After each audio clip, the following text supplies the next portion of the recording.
led by two-time Southern Conference Coach of the Year, Heath Esslinger. Your Chattanooga Mocs wrestling team is Chattanooga strong.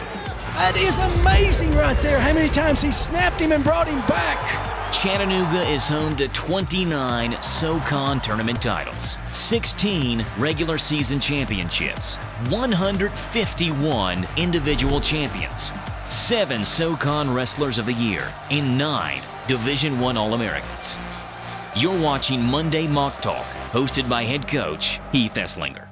Welcome, Chattanooga wrestling fans, to the Friday edition of Monday Moc Talk post-Southern Conference Tournament. We kind of delayed some things this week to see if we got any at-large bids for the NCAA tournament. Obviously, we did not get any at-large bids for the NCAA tournament, which was, disappointing, but every coach has his argument for his guys, and at the end of the day, the system is the same for everyone, and I believe it's the best system we've had in place for our sport in a really long time. So, kudos to and congrats to Chris Debian, Bryce Carr, and Jared Johnson, who punched their ticket last week at the NCAA tournament. Obviously, Chris and Bryce winning the championship outright.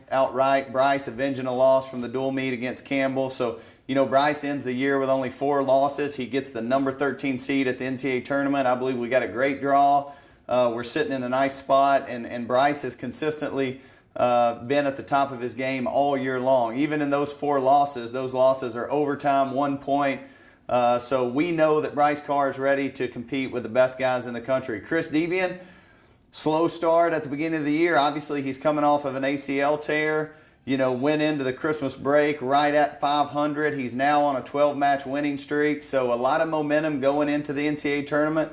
Tough first-round match for Chris, but it's a wrestling match. It's not a math test, and we're going there to win matches. And I believe that Chris is a guy that over the course of the last 3 to 4 years has proven that he's ready to compete on the national level, and he knows how to win matches on a stage like this. He's been doing it for a long time, and that's why he's here, and that's what we expect of him. And I think that's what you'll see next week in St. Louis. Obviously, Jared Johnson earned one of the automatic qualifier spots at heavyweight through our conference. He got the number 11 seed at the NCAA tournament. Again, I think Jared's in a great spot in the bracket.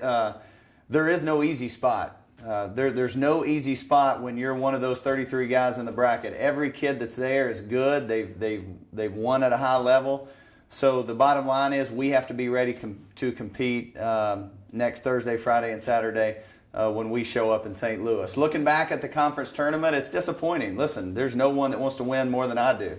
I can guarantee you that. And I think there's second to that's our staff and then our athletes. We made some decisions this year that we knew would make it a little bit harder with redshirt and some really good guys. We obviously lost a guy for some violation of team rules, but that's part of it. I mean, when you sign up for coaching, you sign up for the good, the bad, the ugly, the indifferent, the average. So it's our job to get us back on track, and that's what we plan to do. That starts with recruiting, and I believe we signed the best recruiting class in the fall that we have in a really long time. Shout out to one of those guys, Ryan Resnick, Pennsylvania guy, wrestling in the state tournament this weekend, along with another signee, Chase Stevens. Ryan knocked off the number 2 guy in the country at his weight class last night. So, the bottom line is you got to have great guys here to work with, and I believe we have some great guys presently here. You're going to see some of those in our lineup next year that were on our team this year, and I believe you're going to see some incoming recruits for next fall that come in and do some damage and compete immediately for the starting spot here in Chattanooga. So, we always say no highs too high, no lows too low.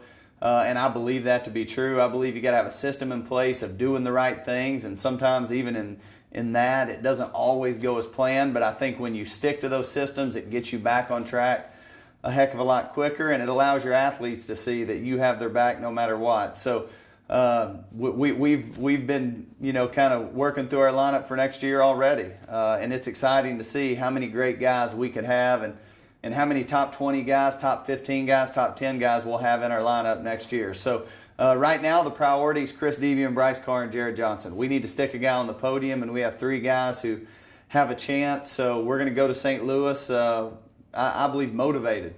It takes 1 guy to score a lot of points at the national tournament. With 2 guys, you can score a whole lot of points and be in the top 20. With 3 guys scoring points, really great things can happen. So the focus over the next few days, get 3 guys that we have going ready to perform and compete in St. Louis next week. So a lot happening over the next few months with off season, camps, all those things. If you're a high school coach, we'd love for you to go to ChattanoogaStrong.com and check out our camps.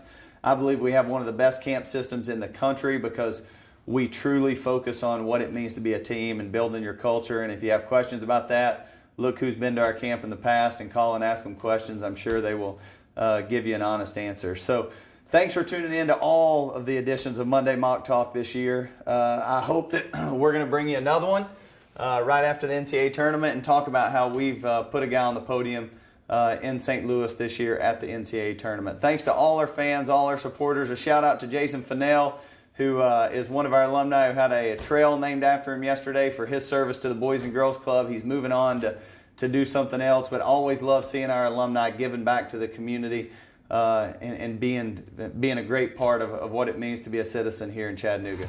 Chattanooga Strong.